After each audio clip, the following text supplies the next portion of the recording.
Hey sports fans, Coach Nick here, and this video is brought to you by the online BBallBreakdown membership. Click the first link in the description below to learn more and join. Good.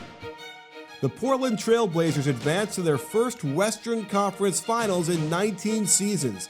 But if I were to tell you they did it by winning a Game 7 on the road with Damian Lillard shooting 3 for 17 from the field, you'd have called me crazy. But the only thing crazy about this game was friend of the breakdown, CJ McCollum.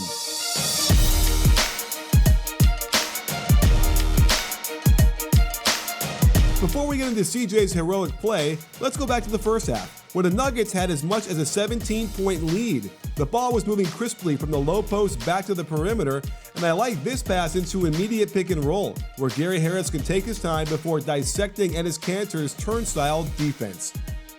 I like this sideline weave between Jokic, Murray, and Harris, as it then turns into an inside pick and roll.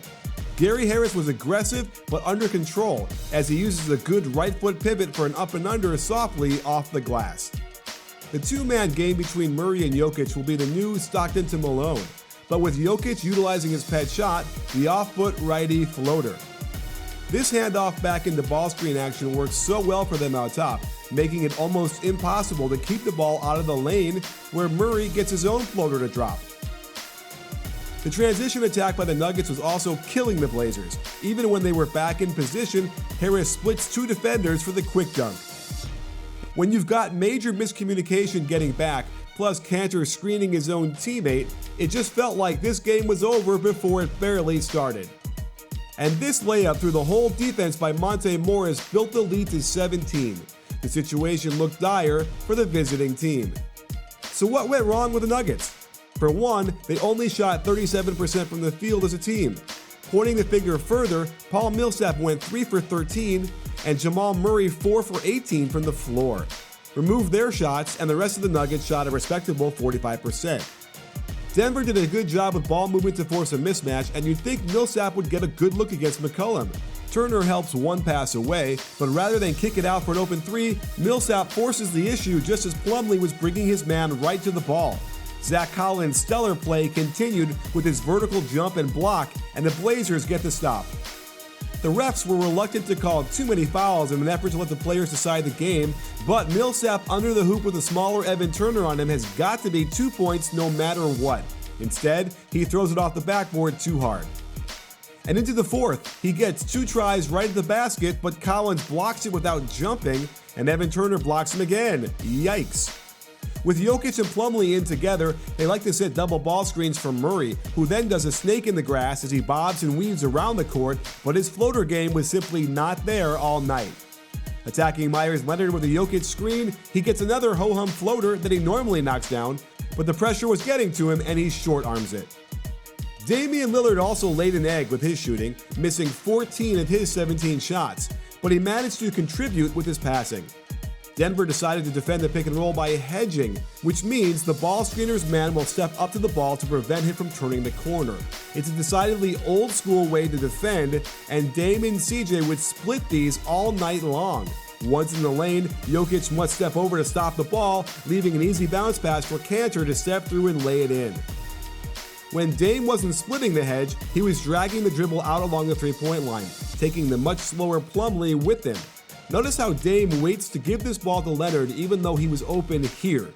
He's smart enough to know Leonard would have had to dribble once to get to the rim, so he lets him get 2 steps closer, then flips it to him so he can finish this with a monster dunk. Now let's get to the fun part, CJ's dominance. After the reverse into immediate ball screen, he's got 2 defenders hot on his heels, but CJ is one of the most creative shot makers around as he hits the brakes, lets them fly by in unison, then lays it in. Because his three-point shot is so lethal, Jokic needs to step up, and it's over as CJ crosses over, but then expertly cuts Jokic off, drifting back to the right to lay it in. The Blazers love to run this Iverson cut to the left wing, then snap back with an inside ball screen to keep the defenders behind the play. Another hedge by Jokic, and CJ just splits it, then uses the right-left rhythm 2-foot jump to make it seem like he's going to his left hand, but instead twists his body and makes it a right-hand finger roll at the rim. Plumlee's only choice was to get out of the way. This time, it's Millsap who hedges the pick and roll, and CJ splits it with one dribble and thunders one down with no resistance whatsoever. As Portland closed the gap at the end of the third, they didn't even bother with setting a screen for CJ, letting him put a very good defender in Gary Harris into the blender before making a very difficult off-foot floater high off the glass look easy. We're not done with CJ just yet, as he makes one of the more remarkable defensive plays we've seen in the playoffs. After Dame's struggles continue on this shot, the Nuggets get a surefire shot at 2 points to cut the lead to 2.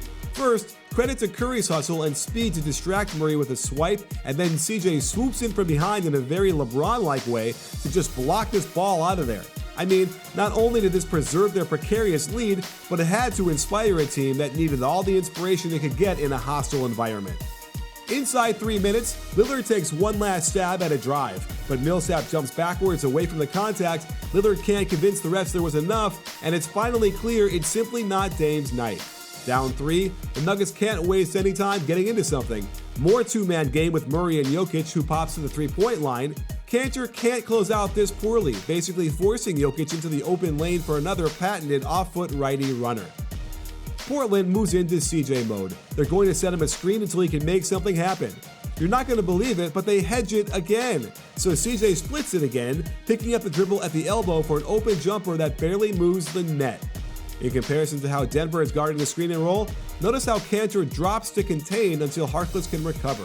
This time, Kanter does an excellent closeout back to Jokic, more containing by Kanter on the handoff. He needs to mark the ball, but also not let Jokic get behind him. Fantastic lateral movement to pressure the Jokic shot into a miss, then he battles for the rebound until Turner grabs it. The only bad decision on the night from CJ came at a pretty critical time. Up 3 with under a minute, he gets around the screen, but there isn't an opening and Harris is able to block this shot. There was still 8 seconds in the shot clock. Now Denver is in a good place. At home in a 2-for-1 situation, down only 3. The high screen is defended well. When it's this close to the half court, Harkless can simply go underneath it and find Murray on the other side. I like this spin move around the screen to get right back to Murray, but Jamal has a few tricks up his sleeve, like the subtle right arm shove to get separation. Harkless is right there to get a finger on it, but Murray somehow grabs it and in one motion puts it back in to cut the lead to 1. And this was the moment that was pretty cool to watch. The star of the team and face of the franchise was willing to defer to the hot hand, and CJ came through with a simple right-left crossover, one more pound dribble to get going, but uses the left foot to slam on the brakes, the right toe drag to maintain balance, then a hop into the 16-footer, and just drains it. Up 3, you want to foul and not let them get a chance to tie. However, you can't do that too early, and with 11.4 on the clock, the Blazers need 3 seconds to run off the clock first. However, they play with fire when Seth Curry is whistled for the immediate foul.